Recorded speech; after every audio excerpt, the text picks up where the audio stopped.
बच्चों next topic में charge body कौन है, प्लेन सरफेस कुछ ऐसी, ठीक है। सपोज ये पेपर शीट है या पॉलीथीन है, कुछ भी है, ये प्लेन सरफेस, ठीक है। इस पर चार्ज है, ये चार्ज मैं शो कर रहा हूं। एक डायग्राम में लेके चलूंगा एक्चुअल एज अ मॉडल, और एक डायग्राम आपको बोर्ड पर यानी कि आंसर शीट पे बनाना ही हो, तो ठीक है ना। मॉडल को इसलिए बना रहे हैं कि आपको एक्चुअल सिचुएशन समझ में आ जाए। ओके बच्चों, ये शीट है, प्लेन सरफेस है चार्ज की, और आपको इस पॉइंट पर फील्ड पता करना है, यहाँ पे, ठीक है, इस प्लेन शीट के सामने। और मैं उसको ऐसे शो कर, ये पॉइंट पर फील्ड पता करना है। सपोज आप इसको होल्ड कर लेते हैं, ये पॉइंट पर फील्ड पता करना है। ये जो पेन है मैंने आर पार निकाल लिया, इसके टिप के ऊपर इस जगह पर फील्ड पता करना है, यहाँ पे, यहाँ पर फील्ड पता करना है, ठीक है। इस पॉइंट से मैंने पहले परपेंडिकुलर ड्रॉप किया और फिर आगे डायग्राम बनाते हैं। तो ये वाला जो डायग्राम है मैं इसको एज इट इज बना रहा हूँ। पॉइंट पी यहाँ पर है, सामने है, ठीक है। और ये जो प्लेन शीट है जिस पर चार्ज है, ठीक है, वो कोई ज़रूरी नहीं रेक्टेंगुलर है, लेकिन प्लेन है। इसकी साइज़ कैसी है, इनफाइनाइट लॉन्ग है, और इनफाइनाइट शेप की जो बॉडी होती है उसका कोई उसका कोई शेप नहीं होता, वो रेक्टेंगुलर नहीं होती, वो सर्कुलर नहीं होती है। इनफाइनाइट का कोई साइज नहीं, शेप नहीं होता, ठीक है ना, लेकिन वो प्लेन है, ये ज़रूरी है। तो ये जो डायग्राम है सेम टू सेम इस डायग्राम को मैं यहाँ पे बोर्ड पे बना रहा हूँ। तो बच्चों ये प्लेन सरफेस है जिस पे चार्ज है, ये वो पॉइंट है जिस पर इलेक्ट्रिक फील्ड का डायरेक्शन और मैग्नीट्यूड दोनों पता लगाना है, फॉर्मूला भी पता लगाना है। उससे पहले अपन लोग डायरेक्शन पता लगाएंगे, ठीक है। अपन लोग क्या करते हैं, ये जो पॉइंट एम है, पॉइंट एम से इक्वल डिस्टेंसेस पे आपने दो फ्रैक्शन अज्यूम किए। पॉइंट एम से इक्वल डिस्टेंस पे दो फ्रैक्शन अपन ने लेट किए हैं। उन दोनों का एरिया सेम है तो उन दोनों पे चार्ज भी इक्वल होगा, ठीक है। दोनों फ्रैक्शंस सेम है तो उन पे चार्ज भी सेम होगा। ये फ्रैक्शन से इस फ्रैक्शन के अच्छा, ये जो फ्रैक्शन है बहुत स्मॉल है, तो ये पॉइंट चार्ज की तरह से बिहेव कर रहा है। इसकी वजह से इस पॉइंट पर इलेक्ट्रिक फील्ड का डायरेक्शन इधर होगा। इलेक्ट्रिक फील्ड का डायरेक्शन की बात कर रहे हैं, ठीक है। अभी फर्स्ट पॉइंट अपना चल रहा है डायरेक्शन ऑफ इलेक्ट्रिक फील्ड। इस फ्रैक्शन की वजह से इस पॉइंट पर इलेक्ट्रिक फील्ड होगा अभी इस फ्रैक्शन की वजह से इस पॉइंट पर इलेक्ट्रिक फील्ड होगा इधर। और मैं इन दोनों को एक तो 1 और 2 बोल देता हूँ और डी भी लगा देता हूँ, क्योंकि ये फ्रैक्शन की वजह से इलेक्ट्रिक फील्ड्स। फिर सिमिलरली जो पिछले टॉपिक में था कि इन दोनों को मैं कंपोनेंट्स में ब्रेक करता हूँ।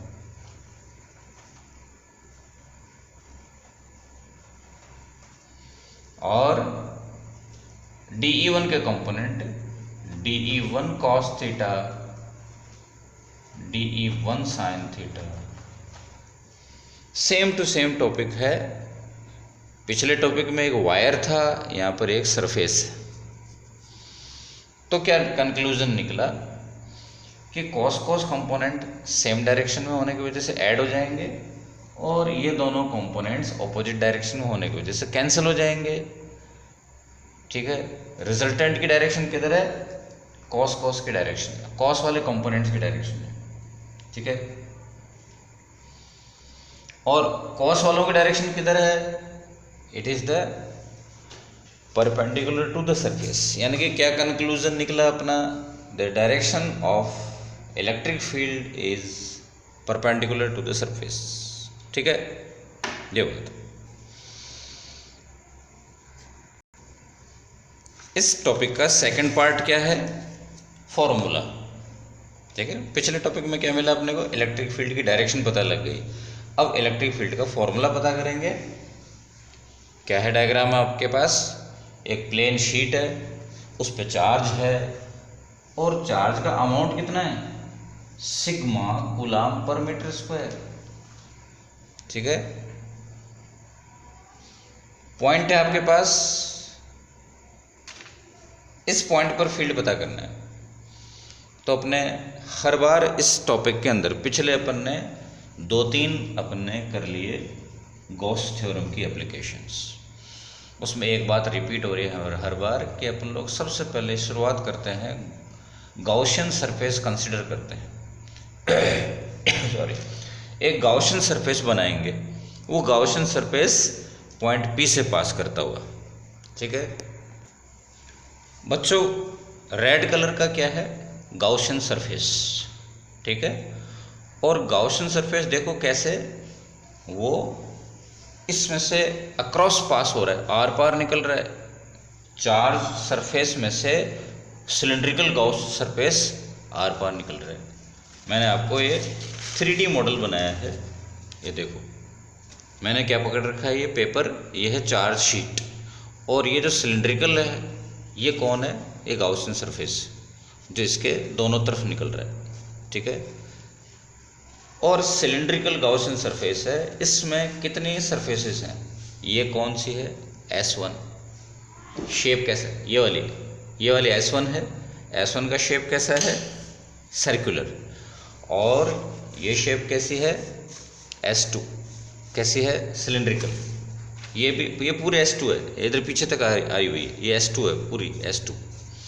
और ये पीछे S3, कैसा शेप है इसका? Again circular. S1 shape circular है, S3 शेप सर्कुलर है, S2 वाली सिलिंड्रिकल है, ठीक है। इसको इधर रख देते हैं। This is surface S1, this is surface S2, again this is surface S2, और ये पीछे वाली सरफेस है वो S3 है, ठीक है। ओके, देखो ये प्लेन सरफेस है जिस पर चार्ज है। ये जो रेड वाला प्लस प्लस प्लस किया ये है, ये जो रेड वाला जो चार्ज है जिसको रेड कलर का मैंने कर रखा है, वो है तो इस शीट के ऊपर ही। ब्लैक वाला भी शीट पर है, रेड वाला भी शीट पर ही है। लेकिन इस रेड वाले में खास बात क्या है? ये गॉसियन सरफेस के अंदर एनक्लोज्ड है। This portion of that sheet, this portion of the sheet is enclosed in the Gaussian surface। तो दिखने में अलग से दिख रहा है अपने को कि ये जो रेड वाला जो चार्ज है ये गॉसियन सरफेस के अंदर है, और यही तो है जिसको मैं गॉस थ्योरम के अंदर जिसको समेशन क्यू इन बोलते हैं। अब अपना बहुत कुछ चीज़ें तैयार होंगी, ये और चीज़ें और देखें। सरफेस S1 पे इलेक्ट्रिक फील्ड की डायरेक्शन, सरफेस S2 पे इलेक्ट्रिक फील्ड की डायरेक्शन,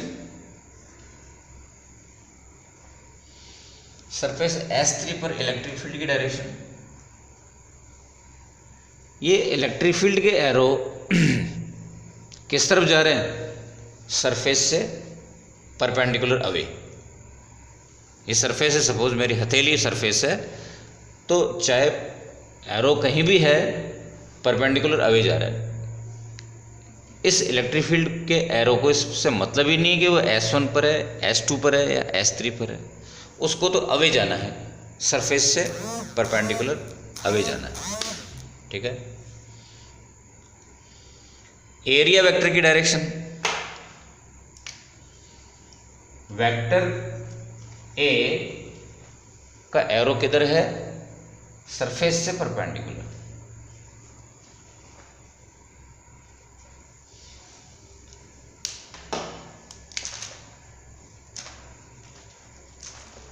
ये रेड वाले एरो किधर जा रहे हैं, अपनी अपनी सरफेस से परपेंडिकुलर।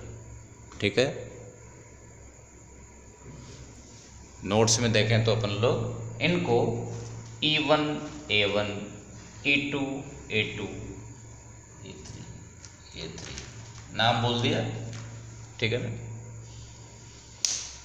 ओके। दोबारा देख लो, ये सरफेस है कौन सी वाली, S1। इसके परपेंडिकुलर कौन सी डायरेक्शन होगी, ये मेरी हथेली कौन है, सरफेस S1, और पेन कौन है, इसके परपेंडिकुलर डायरेक्शन किधर जा रहा है, एरिया की डायरेक्शन सरफेस से परपेंडिकुलर। इसी तरह से ये भी इधर। तो आपको समझ में आ गया। आगे बात करते हैं, यहाँ पे इन दोनों के बीच में एंगल कितना है, इलेक्ट्रिक फील्ड और एरिया वेक्टर के बीच में एंगल कितना है, सेम डायरेक्शन 0। यहाँ पर थीटा का वैल्यू कितना है, 90, और यहाँ पे थीटा कितना है, अगेन 0, दोनों सेम। ठीक है ना। ये जो आपका डायग्राम है फुल फ्लैश्ड, खूब भरा भरा, सारी इंफॉर्मेशन इसमें भरी हुई है। ठीक है ना। आपको डायग्राम अच्छी तरह से समझ में आ गया, डायग्राम बनाना आ गया, तो बहुत कुछ आपके लिए आराम है। आगे अपन लोग, ये एक तरह से आपका रॉ मटेरियल तैयार हो गया, उसके बाद में अपन लोग इसको प्रोसेस करना है, जो कि कंपैरेटिवली इजी पड़ता है। क्या करते हैं, चलो साइड में चलते हैं। ठीक है, क्या करते हैं, फ्लक्स के डेफिनेशन का फॉर्मूला लिखते हैं, और फ्लक्स का फॉर्मूला एक और है जिसको बोल रहे हैं हम लोग गॉस थ्योरम। ठीक है, ये दोनों फॉर्मूले से फ्लक्स कैलकुलेट कर लेंगे और इक्वेट कर देंगे। हर बार ये प्रोसेस रिपीट हो रहा है, लेकिन यहाँ पे थीटा जो है वो अलग अलग सरफेस के लिए डिफरेंट है। इसलिए फर्स्ट टॉपिक की तरह से अपन लोग यहाँ पे φ1, φ2, φ3 तीनों सरफेसेस का φ1, φ2, φ3 फ्लक्स डिफरेंट अलग अलग कैलकुलेट करेंगे। ठीक है, यहाँ पे φ1, यहाँ पे थीटा का वैल्यू कितना है, 0। φ2 में थीटा का वैल्यू 90 है, और इधर थीटा का वैल्यू 0 है। यहाँ पर थीटा का वैल्यू देखो 0 है। ओके, तो cos 90 तो हो गया 0, ये तो खत्म हो गया, ये दोनों बच गए। टोटल फ्लक्स कितना आ गया, EA प्लस EA। कोई दिक्कत नो, कितना आ गया, twice of EA। This is equation number 1। Gauss theorem को लिया, गॉस थ्योरम के अंदर समेशन Q का वैल्यू पुट करेंगे, यानी कि कौन सा चार्ज, ये रेड वाला charge, the charge enclose in the cylindrical Gaussian surface. इस पे चार्ज कितना है, तो एक बार के लिए बताएं कि इसका एरिया कितना है। जो S1 सरफेस का एरिया है वही इसका एरिया होगा, वही S2 सरफेस का एरिया होगा। S1 सरफेस का एरिया, S3 सरफेस का एरिया, और ये जो रेड वाला जो एरिया है, तीनों सेम है। ठीक है, देखो सिग्मा क्या होता है, चार्ज अपॉन एरिया। सिग्मा का फॉर्मूला क्या होता है, चार्ज अपॉन एरिया। चार्ज इतने से स्पेस में चार्ज कितना है, जिसको अपन लोग बोल रहे हैं समेशन Q इन इसका एरिया कितना है, ए एज्यूम कर रहे हैं। यहां से सिग्मा ए का वैल्यू कितना आएगा, समेशन क्यू का वैल्यू कितना आएगा, सिग्मा ए। समेशन क्यू का वैल्यू सिग्मा ए। अब इन दोनों को इक्वेशन 1 एंड इक्वेशन 2 इन दोनों को इक्वेट कर देंगे और आंसर आपके सामने आ जाएगा। ठीक है बच्चों, नेक्स्ट टॉपिक में चार्ज बॉडी कौन है, कंडक्टर प्लेट। ठीक है, पिछले टॉपिक में चार्ज बॉडी कौन था, नॉन कंडक्टर शीट था। ये नॉन कंडक्टर और कंडक्टर में डिफरेंस क्या है, चार्ज के प्लेसमेंट का डिफरेंस है, चार्ज की पोजीशन। दोबारा देख लो, अपन लोग पहले भी बात कर चुके हैं कि एक बॉडी है कंडक्टर, सपोज इसमें चार्ज अंदर है, एक बॉडी है नॉन कंडक्टर, इसमें भी चार्ज है, ये चार्ज भी रिपेल होकर के बाहर जाना चाहता है, ये चार्ज भी म्यूचुअली रिपेल होकर के और मैक्सिमम डिस्टेंस पर रहना चाहता है और मैक्सिमम डिस्टेंस पर रहना चाहता है। ये चल पा रहा है क्योंकि ये कंडक्टर है और ये नॉन कंडक्टर है। ये मूव कर सकता है कंडक्टर में चार्ज, तो ये क्या करेगा, मूव करके और आउटर सरफेस पे चला जाएगा। ये चल नहीं सकता, ये वॉल्यूम में फैला हुआ रहेगा। ये वॉल्यूम में नहीं रहेगा, कंडक्टर में चार्ज वॉल्यूम में नहीं रहेगा, सरफेस पर रहेगा। ठीक है, मैंने इसका एग्जांपल दिया था कि जैसे एक बेसन का लड्डू है, उसमें बेसन कहाँ होता है, पूरे में फैला होता है, बाहर भी होता है, सब जगह होता है। लेकिन एप्पल में रेड कलर कहाँ होता है, केवल ऊपर एक बहुत थिन सी लेयर होती है। ऐसे कंडक्टर बॉडी के अंदर चार्ज सरफेस पर एक थिन लेयर के फॉर्म में होता है। ठीक है, ओके। आपके पास में कंडक्टर क्या, आपके पास में चार्ज बॉडी कौन है, कंडक्टर प्लेट है। ठीक है, कंडक्टर प्लेट है। अगेन पिछले टॉपिक की तरह से अपन लोग पहले डायरेक्शन पता करेंगे इलेक्ट्रिक फील्ड का, वो डायरेक्शन वाला टॉपिक सेम है।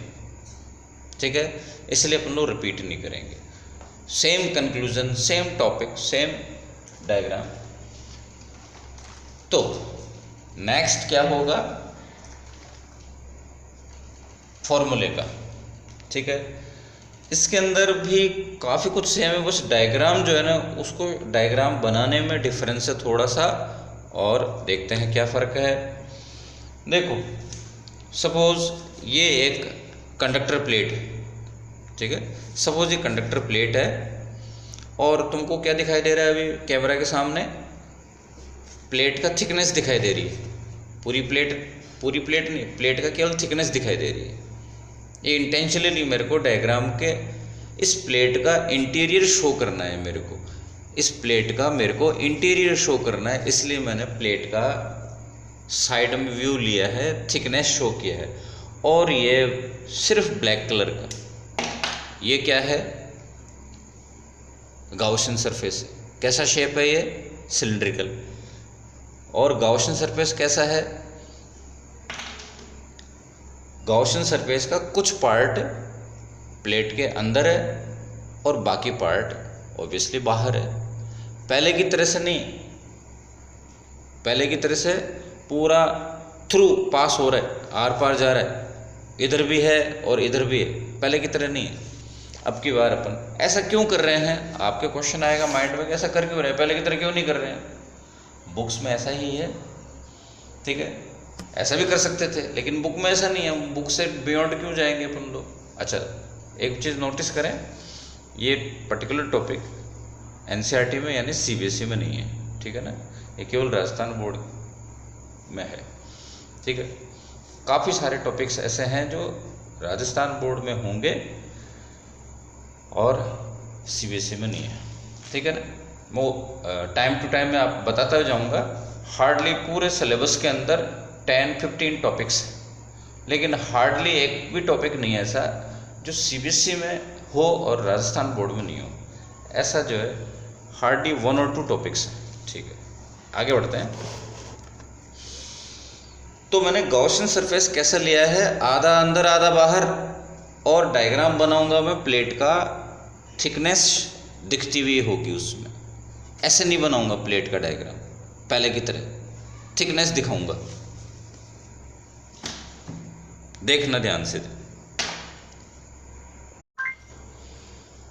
तो बच्चों अपन ने डायग्राम बनाया है जिसमें ये मेटल प्लेट ब्लैक वाली, ठीक है, this is plate, metal plate, और ये रेड वाला गॉसियन सरफेस है। गॉसियन सरफेस कैसा है, उसका सिलिंड्रिकल सरफेस है। इस सिलेंडर का आधा हिस्सा प्लेट के अंदर है, इंटीरियर में है, और आधा दिख रहा है आपको बाहर निकला हुआ है। ठीक है, ये आपको प्लेट की थिकनेस दिखाई दे रही है। प्लेट पर चार्ज कहाँ पर है, केवल यहाँ पे है, सरफेस पर, आउटसाइड सरफेस पर है। आप जानते हो कि कंडक्टर यानी कि मेटल्स में चार्ज केवल आउटसाइड सरफेस पर रहता है। तो चार्ज यहाँ पर है, चार्ज इस जगह पर है, आउटसाइड सरफेस पर है, इसलिए चार्ज इधर और इधर शो किया हुआ है। ठीक है ना, यहाँ पे चार्ज है, यहाँ पे चार्ज है, केवल इधर चार्ज।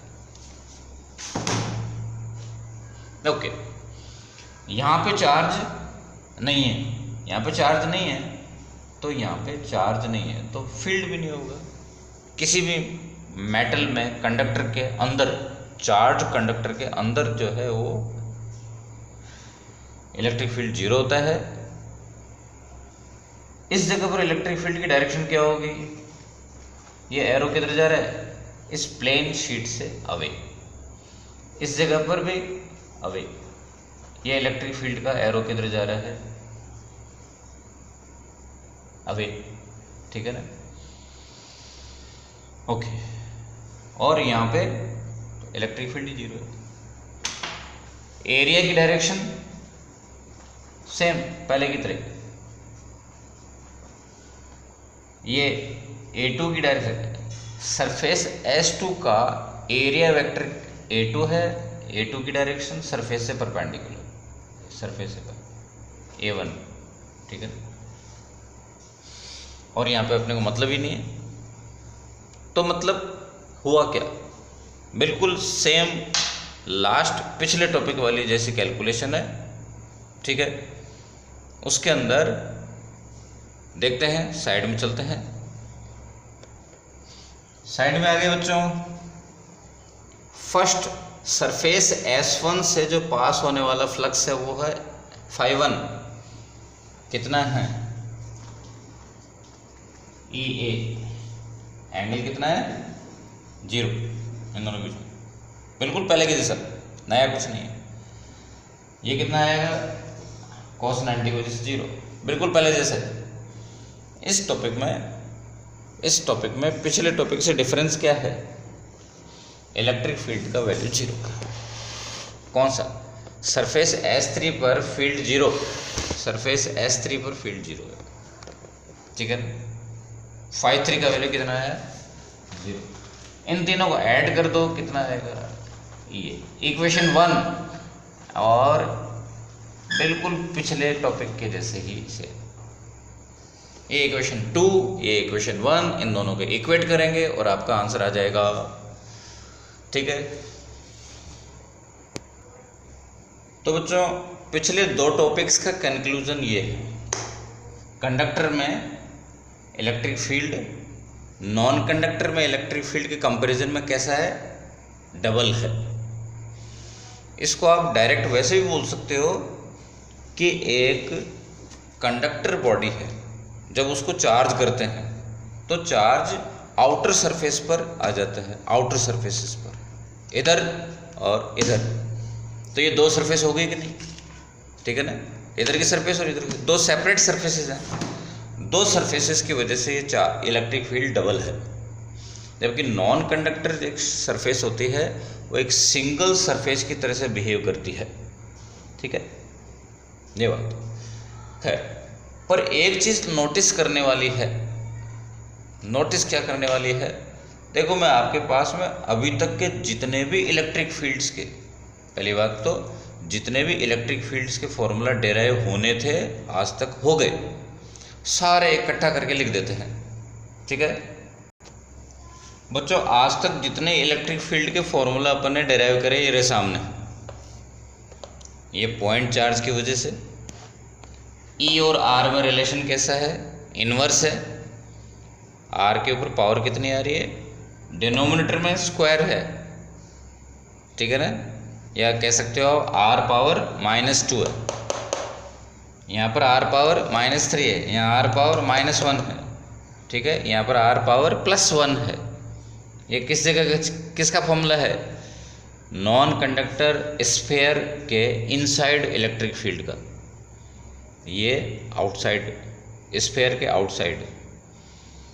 इन सब के अंदर एक बात सेम है जो इसमें नहीं है, अभी जो डेराइव किया ना इनमें नहीं है, बोलो कौन है, इसके पास आर नहीं है, यहाँ पे आर की पावर कितनी है, 0, मतलब आर का टर्म नहीं है। इसका मतलब क्या होता है, इसका मतलब है कि electric field, the two electric fields do not depend on our position. मतलब ये कि एक प्लेन सरफेस के पास में इलेक्ट्रिक फील्ड और दूर इलेक्ट्रिक फील्ड सेम होगा, डिस्टेंस पे डिपेंड ही नहीं करता, आर पे डिपेंड ही नहीं करता, फॉर्मूला में आर आ ही नहीं रहा है, आर पे डिपेंड नहीं करता। जो इलेक्ट्रिक फील्ड जो भी क्वांटिटी पोजीशन पे या डिस्टेंस पे या जगह पे डिपेंड नहीं करती उसको बोलते हैं यूनिफॉर्म। इस तरह का इलेक्ट्रिक फील्ड कैसा होगा, यूनिफॉर्म। आपको मैं उल्टा क्वेश्चन पूछूं कि यूनिफॉर्म इलेक्ट्रिक फील्ड जनरेट करने के लिए आप क्या करोगे, प्लेन शीट्स जनरेट करेंगे, plane sheet charge, plane sheet से अपन लोग इलेक्ट्रिक फील्ड जनरेट करेंगे तो कैसा फील्ड पैदा होगा, यूनिफॉर्म फील्ड पैदा होगा। ठीक है, आगे बात करें। हाँ, तो इसके अंदर आपने नोटिस किया कि आर तो सबके पास आ रहा है लेकिन पावर डिफरेंट आ रहा है, देखो ठीक है ना, बाकी सब कुछ अपने नोटिस में होना चाहिए। ये जो एनालिटिकल वे में सोचने की हैबिट होनी चाहिए कि इसके पास आर की पावर स्क्वायर है, इधर क्यूब है, इधर ये है, इधर ऐसा है, इधर पावर सिंगल है, इधर डिनोमिनेटर, यहाँ पर आर न्यूमरेटर में आ रहा है, बाकी सब में डिनोमिनेटर में आ रहा है, यहाँ तो आर ऐसा करके और देखें, सोचा करें और विजिलेंट रहें। ठीक है, तो बच्चों अपन लोग जो है इस वीडियो को अपन लोग यहीं पूरा करेंगे क्योंकि एक बड़ा टॉपिक अपना पूरा हो गया, एंड वो क्या है, applications of Gauss theorem. Total 5 applications की अपन ने, applications of Gauss theorem. Next अपन लोग करेंगे न्यूमेरिकल। अभी के लिए बाय बाय।